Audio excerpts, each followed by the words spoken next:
دەرەنجامە بەدەستهاتووەکان لە سەرنجامدانی پرسی ڕیفراندۆم تێڕوانینی خەڵکی باشووری کوردستانی بە ئاراستەی دڵەڕاوکێدا بردووە.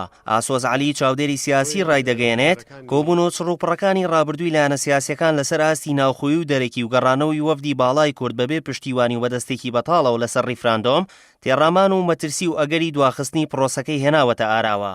کارەکانی مەترسیەکانی کۆمەڵانی خەڵکی کوردستان دیاریکراون. یەک لەوانە خەڵکی کوردستان تا ئێستا یەک ڕێزیەکی نیشتیمانی و کۆدەنگی لایەنە سیاسیەکان بەدی ناکە بۆ ڕوبەڕووبوونەوە و خۆ ئامادەکردن بۆ هەر ئەگەرێکی داهاتوو. لایەنە سیاسیەکان تا ئێستا لەسەر پرسی ڕیفراندۆم وەکو پێویست ڕێک نەکەوتون و وەکو پێویست ئەرزێتێکی گونجاو بۆ ئەم پرسە نەخولکێنراوە. ئەو هەڕەشە و مەترسیانەی یان ئەو لێدوانانەی کە دەوڵەتانی دەوروبەر و لەسەر ئاستی جیهانیش بەرامبەر ئەم ڕیفراندۆمە هەیە، ئەو هەڵوێستانە لە ڕاستیدا هەڵوێستی ئیجابی نین تا ئەم دەقەیە. ڕاستیدا تەجروبەی ڕابردوومان نەمانتوانیوە متمانە و زامنی ژیانی خەڵکی کوردستان 100% ڕێک بخەین. مەسەلەی گوزەرانی خەڵک و موچە و بژێوی خەڵک لە ڕاستیدا تا ئەم دەقەیە ئیشکالێکی گەورەیە.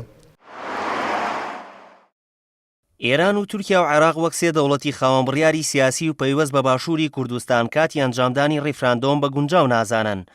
کاروان ئەنوەر نووسەر و ڕۆژنامەنووس لەسەر ئەم پرسە چارەنووسازە ئەدوێت و پێی وایە پێویستە کۆدەنگی زیاتری حزبەکانی باشوور لەسەر ئەم مافەڕاوایی کورد بەدی بێت و زامنی ئابووری و سیاسەتێکی بەهێز لە ناوخۆ وڵاتانی هەرێمی و جیهانی بەدەست بێ بۆ بە ئامانجگەیاندنی پرۆسەکە. هەنگاوی یەکەم پێویستە کە باز لە ڕیفراندۆمەکەین پەرلەمان بە دەستوری بکە، بە شەرعی بکە، بە یاسایی بکە. ئەمە یەک. دوو کە باز لە خاڵێک ئەکەین بە دەرلەوەی کە کۆدەنگی ناوخۆی لەسەر بێ، کۆدەنگی نێودەوڵەتیشی لەسەر بێ.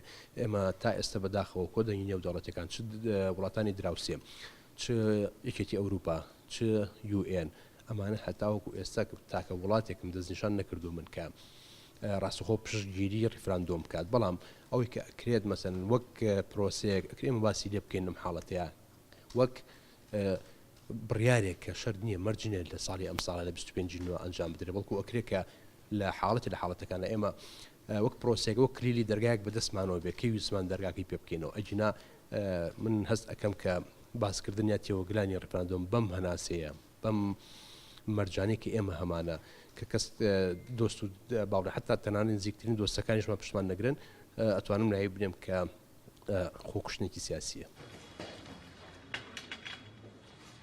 ئەگەرچی لایەنە سیاسیەکان 25 ئەیلولی ئەم ساڵیان وەک ڕۆژی ئەنجامدانی ڕیفراندۆم لە باشووری کوردستان دیاری کردووە، بەڵام زەمینە سازیەکان هێشتا بەدڵی زۆرینەی حیزبەکان نییە و ئەمە ژوای کردووە خەڵکی مەترسیەکانی داخستنی سنوور و سەرنەکەوتنی پرۆسەکە و پێشاتی چاوەڕوان نەکراوی سیاسی و سەربازی لەبەر چاو بگرن.